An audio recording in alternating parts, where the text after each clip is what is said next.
Hello നമസ്കാരം, എല്ലാവർക്കും open ഔട്ടിലേക്ക് ഒരിക്കൽ കൂടി സ്വാഗതം. ക്രിസ്മസ് പരീക്ഷയുടെ ഉത്തര പേപ്പറുകളൊക്കെ SSC വിദ്യാർത്ഥികൾക്ക് കിട്ടിക്കഴിഞ്ഞു. അതുമായി ബന്ധപ്പെട്ട പ്രധാനപ്പെട്ട കാര്യമാണ് ഈ വീഡിയോ ചർച്ച ചെയ്യുന്നത്.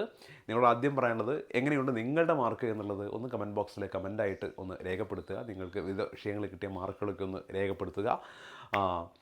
പിന്നെ വീഡിയോയിൽ കിടക്കുന്നതിന് മുന്നേ ആദ്യം പറയാനുള്ളത്, നിങ്ങൾ ഈ ചാനൽ സബ്സ്ക്രൈബ് ചെയ്യുക. കാരണം ITയുടെ പരീക്ഷകൾ തുടങ്ങാൻ പോവുകയാണ്. ആദ്യം മോഡൽ എക്സാം, അത് കഴിഞ്ഞ് മെയിൻ എക്സാം. ഈ രണ്ട് പരീക്ഷകൾക്കും നിങ്ങൾക്ക് വേണ്ട എല്ലാ തരത്തിലുള്ള ക്ലാസ്സുകളും യൂസ്ഫുള്ളായ വീഡിയോകളുമായി IT വീഡിയോകളുമായിട്ട് ഞങ്ങൾ നിങ്ങൾക്ക് അപ്ലോഡ് ചെയ്യും. ഈ കഴിഞ്ഞ ദിവസങ്ങളിൽ തന്നെ IT വീഡിയോകൾ ചെയ്തിട്ടുണ്ട്. ഇനിയുള്ള എല്ലാ ദിവസവും നിങ്ങൾക്ക് ITയുമായി ബന്ധപ്പെട്ട നിരവധി വീഡിയോകൾ ഞങ്ങൾ നൽകും. മാത്രമല്ല എല്ലാ സബ്ജക്റ്റിൻ്റെ വീഡിയോകളും നൽകും. സോ തീർച്ചയായിട്ടും ചാനൽ സബ്സ്ക്രൈബ് ചെയ്യുക. സോ വളരെ പെട്ടെന്ന് നമുക്ക് കാര്യത്തിലേക്ക് കിടക്കാം. ക്രിസ്മസ് പരീക്ഷയുടെ റിസൾട്ട് വന്ന് പൊതുവേ ആ മാർക്കുകളൊക്കെ പരിശോധിക്കുമ്പോൾ ഭൂരിഭാഗം വിദ്യാർത്ഥികളും പറയുന്നത് പ്രതീക്ഷിച്ച മാർക്കിലേക്ക് എത്തിയിട്ടില്ല, പൊതുവെ മാർക്ക് കുറവാണ് എന്നുള്ളതാണ്. ഇത് ഒരു ഒന്നോ രണ്ടോ സ്കൂളിലെ കാര്യമല്ല, കേരളത്തിൻ്റെ വിവിധ ഭാഗങ്ങളിലുള്ള സ്കൂളുകളിൽ നിന്നും ഒക്കെയുള്ള പല കുട്ടികളുമായിട്ടും നമുക്ക് അവരുമൊക്കെ സംസാരിക്കുമ്പോഴും അവരുടെയൊക്കെ പ്രതികരണങ്ങളിലൂടെയൊക്കെ മനസ്സിലാകുന്നത് പൊതുവെ ഒരു മാർക്ക് കുറവ് ഈ ക്രിസ്മസ് പരീക്ഷയിലുണ്ട് എന്നുള്ളതാണ്. SSC പരീക്ഷയ്ക്ക് വെറും 2 മാസം മാത്രം ബാക്കി നിൽക്കെ ക്രിസ്മസ് പരീക്ഷയിൽ പ്രതീക്ഷിച്ച മാർക്കിലേക്ക് എത്താത്തത് രക്ഷിതാക്കൾക്കിടയിലും കുട്ടികൾക്കിടയിലും അധ്യാപകർക്കിടയിലൊക്കെ നല്ല ആശങ്ക ഉണ്ടാക്കുന്നുണ്ട്.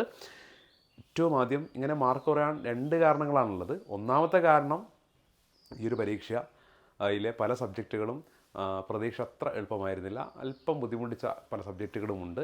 പ്രത്യേകിച്ച് ഈ പുതിയ പാറ്റേണിലൊക്കെ ചോദ്യങ്ങൾ വളരെ ഡീപ്പായ ലെവലിൽ വരെ ചോദ്യങ്ങൾ വന്നപ്പോൾ അത് കുട്ടികൾക്ക് ഒരു തരത്തിൽ ബുദ്ധിമുട്ടുണ്ടാക്കിയിട്ടുണ്ട്. അതിൻ്റെ ഒരു ഇമ്പാക്റ്റ് തീർച്ചയായിട്ടും കാണാനുണ്ട് പരീക്ഷാ പേപ്പർ കിട്ടിയ മാർക്കിൽ. രണ്ടാമത്തെ കാരണം, പൊതുവെ ഈ SSC വിദ്യാർത്ഥികളായിക്കോട്ടെ, ഏത് ക്ലാസ് വിദ്യാർത്ഥികളായിക്കോട്ടെ, ക്രിസ്മസ് പരീക്ഷയിൽ മാർക്ക് കുറയുന്നൊരു ടെൻഡൻസി കാണാറുണ്ട്. അതിന് ഏറ്റവും പ്രധാനപ്പെട്ട കാരണം, ഈ സെക്കൻഡ് ടൈം പൊതുവെ സ്കൂളുകളിൽ കലോത്സവങ്ങളും സ്പോർട്സും മറ്റ് മേളകളും ടൂറും എല്ലാമായിട്ട് മറ്റ് ആക്ടിവിറ്റി നടക്കുന്നൊരു ടൈമാണ്. ഈ സമയത്ത് പലപ്പോഴും കുട്ടികൾ പഠനത്തിനൊക്കെ ഡിസ്ട്രാക്റ്റഡ് ആയിട്ട് പോകാറുണ്ട്. ഒരു സീരിയസ്നെസ് കുട്ടികൾ നഷ്ടപ്പെടാറുണ്ട്. ഇതിൻ്റെയൊക്കെ ഒരു റിസൾട്ടായിട്ടും കുട്ടികൾക്ക് പലപ്പോഴും ക്രിസ്മസ് പരീക്ഷയിൽ മാർക്ക് കുറയാറുണ്ട്. ക്രിസ്മസ് പരീക്ഷയിൽ മാർക്ക് കുറഞ്ഞു എന്ന് കരുതി SSC വിദ്യാർത്ഥികൾ പേടിക്കേണ്ട ഒരാവശ്യവുമില്ല. ഇത് പൊതുവെ എല്ലാ വർഷവും ഇങ്ങനെയൊക്കെയാണ് ഉണ്ടാവാറുള്ളത്.